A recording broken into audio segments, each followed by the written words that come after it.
नमस्कार, आप देख रहे हैं हमारी खास पेशकश और अब से थोड़ी देर के बाद विशाखापट्टनम में भारत और ऑस्ट्रेलिया के बीच T20 सीरीज का पहला मुकाबला खेला जाएगा।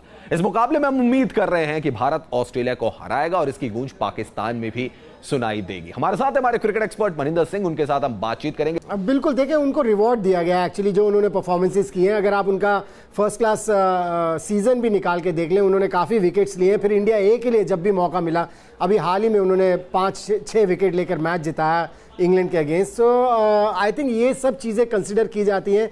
और एक चीज़ अच्छी है कि हर खिलाड़ी के लिए जो इंडिया में अपनी टीम में जगह पक्की समझ रहा है, अगर वो कंधे के ऊपर से देखे तो कोई ना कोई खिलाड़ी खड़ा कर दिया है सिलेक्टर्स ने। हालांकि अगर ये अच्छा प्रदर्शन कर भी देते तो मुझे नहीं लगता कि विश्व कप में उनको मौका मिलने वाला है। लेकिन इससे युजवेंद्र चहल थोड़े और उनका फोकस बढ़ जाएगा, क्योंकि वो देखेंगे कि अरे एक और खिलाड़ी तैयार हो गया है मेरी जगह लेने के लिए और मेरे पास अब फेल होने का कोई मौका नहीं है। सो ऐसे में कंसंट्रेशन फोकस लेवल एक खिलाड़ी की बढ़ जाती है, जो कि मुझे लग रहा है अच्छी एक स्ट्रैटेजी है। जी, और शायद इंडिकेशन यहां से मिल रहे थे कि कुलदीप यादव उनको रेस्ट दिया गया है T20 सीरीज के लिए और मयंक मार्कंडे को लाया गया था। तो शायद टीम मैनेजमेंट भी ये सोच रहा था कि इनको आजमाया जाए और वही डेब्यू करते हुए नजर आएंगे मयंक मार्कंडे। लेकिन बन्नी सर, एक खबर और भी आ रही है, शिखर धवन को रेस्ट दिया गया है।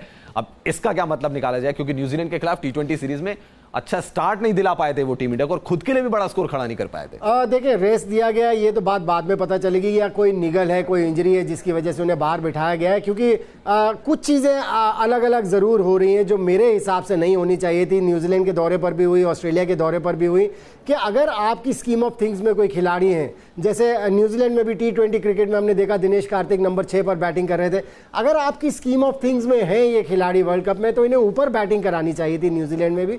सो कई चीज़ें ऐसी हो रही हैं जो बड़ी अजीबोगरीब। अपडेट मैं आपको दे दूं, केएल राहुल टीम में आ गए हैं, तो केएल राहुल इसका मतलब ओपनिंग करते हुए नजर आएंगे रोहित शर्मा के साथ, क्योंकि शिखर धवन को आपने प्लेइंग 11 में मौका नहीं दिया। देखें, अब ये ट्रायल ही शुरू हो गया है। यहाँ से अगर आप देख ले कि जो दो तीन जगह बची हुई है, कुछ खिलाड़ी तो पक्के हैं इंडियन टीम में वर्ल्ड कप के लिए, केवल 2-3 जगह बची हुई है। एक ऋषभ पंत की जगह बची हुई है, अगर उसको वो परफॉर्म करते हैं, इंतजार कर रहे हैं सिलेक्टर्स कि वो परफॉर्म करते रहे लगातार तो उनकी जगह बनी रहे।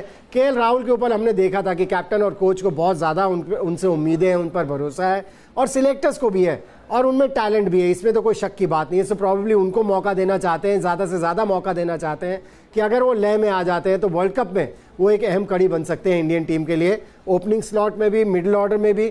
लेकिन अभी तक ऐसा हुआ नहीं है। पिछले कुछ इंटरनेशनल मैचेस निकाल के देख लीजिए, शायद इसी वजह से उनको मौका दिया जा रहा है। जहाँ तक शिखर धवन को ड्रॉप करने का सवाल है, मुझे लगता है कि अब ये वर्ड हम यूज़ करना बंद कर दें, ड्रॉप। अब मुझे लग रहा है असली ट्रायल शुरू हुआ है, वो जो 2-3 जगह बची हुई है इंडियन टीम के लिए। मनी सर, क्या इस सीरीज को और इस जो ऑस्ट्रेलिया का पूरा टूर है, इसको टीम इंडिया कैसे अप्रोच करेगी? ये 7 मैचेस हैं भारत के पास, 2 T20 मुकाबले हैं, 5 वनडेज भारत खेलेगी।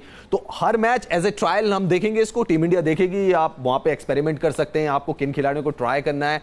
7 आपके पास मैच है। बिल्कुल, देखें, जैसे मैंने पहले भी कहा कि वो जो 2-3 जगह बची हुई है उसके लिए ये मैचेस बड़े इंपॉर्टेंट हैं। हालांकि T20 क्रिकेट है, पहले 2 मैचेस T20 के मैचेस हैं। ऐसा भी कहा जा सकता है कि 50 ओवर से फॉर्मेट बिल्कुल अलग है, लेकिन खिलाड़ी की मानसिकता क्या है, माइंडसेट क्या है, किस तरह का कॉन्फिडेंस है, बॉडी लैंग्वेज क्या है, ये सब चीज़ें पढ़ी जा सकती हैं इन T20 मैचेस में भी।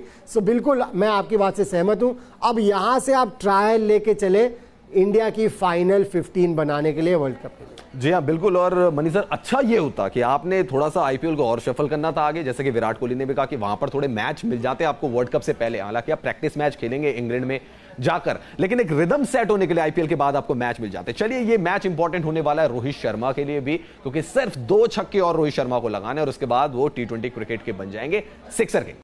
3 स्पिनर्स हैं भारत की प्लेइंग 11 में, रोहित शर्मा के पास यहां पे मौका है, 2 छक्के लगाएंगे तो मार्टिन गप्टिल, क्रिस गेल उनको ओवरकम करेंगे और T20 क्रिकेट के बच जाएंगे सिक्सर किंग। लेकिन विराट कोहली, उन्होंने तैयारियों के साथ क्या कहा था इस मैच को लेकर, वो आपको सुनवाते हैं। All the people who are going to be part of the World Cup squad, they have to make sure that the games don't go too much away from the one day mold of things. That means that we'll have to be very wary of the bad habits that might creep in during the IPL.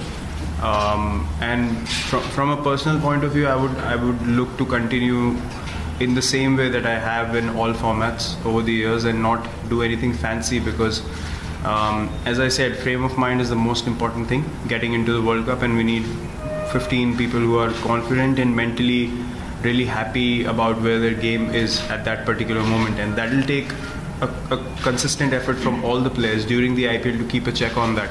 The moment we enter the nets and create bad habits and you lose momentum, you lose, that batting form, it's very difficult to get it back in a tournament like the World Cup. So yeah, from that point of view, I think everyone will have to sort of protect that mindset and be aligned towards what the team requires in the World Cup.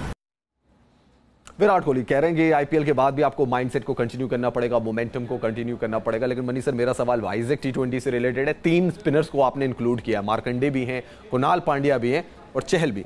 देखिए यहाँ की pitch, पहले आप 3 wicket keeper खिला रहे थे, अब आपने 3 विकेट कीपर भी खिलाए हैं, अब आप 3 स्पिनर भी खिला रहे हैं। हाँ, लेकिन यहाँ की पिच जो है, मुझे हमेशा लगता है कि यहाँ की पिच में स्पिनर्स के लिए मदद रहती है, क्योंकि पिछला जो एक मैच यहाँ पर खेला गया था, जो मुझे याद है, आर अश्विन ने 4 विकेट्स यहाँ पर लिए थे और अच्छी खासी स्पिन हो रही थी। और आर अश्विन के बारे में हम सभी जानते हैं कि अगर टर्निंग ट्रैक मिल जाए तो फिर वो छोड़ते नहीं है। सो यहाँ की पिच में मुझे लगता है स्पिनर्स के लिए मदद है, क्योंकि बॉल रुक कर आती है और ऐसे में ऑस्ट्रेलियंस के लिए मुश्किल हो जाएगा। और मार्कंडे को खिलाना एक स्ट्रैटेजी ये भी हो सकती है कि उनको देखा ही नहीं है ज़्यादा ऑस्ट्रेलियंस ने, सो उनके लिए इतना आसान नहीं होगा।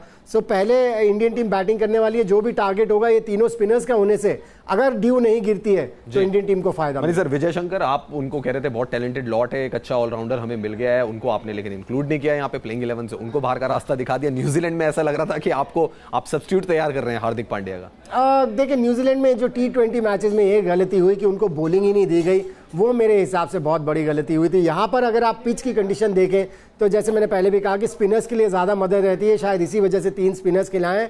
अगले मैचेस में हो सकता है इसमें कुछ बदलाव हो, क्योंकि विजय शंकर के ऊपर काफ़ी जोर दिया जा रहा है। और एक चीज़ कह दूं, हार्दिक पांड्या अगर फिट भी होंगे तो मुझे लगता है कि इंडियन सिलेक्टर्स ने एक चीज़ डिसाइड की हुई है कि विजय शंकर अगर लय में आ जाते हैं, बॉलिंग में भी कुछ ओवर्स दे देते हैं, तो वर्ल्ड कप के लिए आप 3 ही सीमर लेके जाएंगे, भुवनेश्वर कुमार, बुमराह और शमी, और उसके बाद हार्दिक पांड्या और विजय शंकर आपके जो अगले सीम बॉलर्स होंगे, क्योंकि इंग्लैंड की कंडीशंस के हिसाब से ऐसा अंदाजा लगाया जा रहा है कि सीम बॉलर्स को मदद मिलेगी। हालांकि विजय शंकर बहुत स्लो स्पीड से बॉलिंग करते हैं, लेकिन फिर भी उन कंडीशंस में इफेक्टिव हो सकते हैं। चलिए मनी सर, एक बार प्लेइंग 11 हम अपने दर्शकों को दिखा दें, किस प्लेइंग 11 के साथ विराट कोहली जो है मैदान में उतरने वाले हैं। वाइजैक टी20 में रोहित शर्मा है, लोकेश राहुल, लेकिन उन्होंने इंडिया के लिए इंग्लैंड लायंस के खिलाफ अच्छी परफॉर्मेंस दी, हालांकि शतक नहीं बनाया, लेकिन जो 80s और 90s के स्कोर बनाए उन्होंने कॉन्फिडेंस जीता। वो शिखर धवन की जगह ओपनिंग करते हुए नजर आएंगे। विराट कोहली भी हैं, तो आपके टॉप 3 यहां पे नजर आ रहे हैं। Rishabh Pant, Dinesh Karthik, MS Dhoni, 3 wicket keeper बल्लेबाज। अब शेन वॉर्न ने कुछ दिनों पहले सलाह दी थी कि ऋषभ पंत से आप ओपनिंग कराएं, तो ये भी आप एक्सपेरिमेंट कर सकते हैं। कुणाल पांड्या, युजवेंद्र चहल, जसप्रीत बुमराह, भारत का बॉलिंग लाइनअप ये होगा। भारत के प्लेइंग 11 में 3 स्पिनर नजर आएंगे। मयंक मार्कंडे क्योंकि डेब्यू करने जा रहे हैं, उमेश यादव के पास भी सुनहरा मौका है, जिन्होंने बेहतरीन गेंदबाजी की रणजी ट्रॉफी में। हमारे साथ मनी से जुड़े हुए थे, आपको बहुत बहुत शुक्रिया। फिलहाल इस खास पेशकश में इतना ही। देखते रहिए न्यूज नेशन, क्योंकि खबरों का सिलसिला यहां कभी नहीं थमता।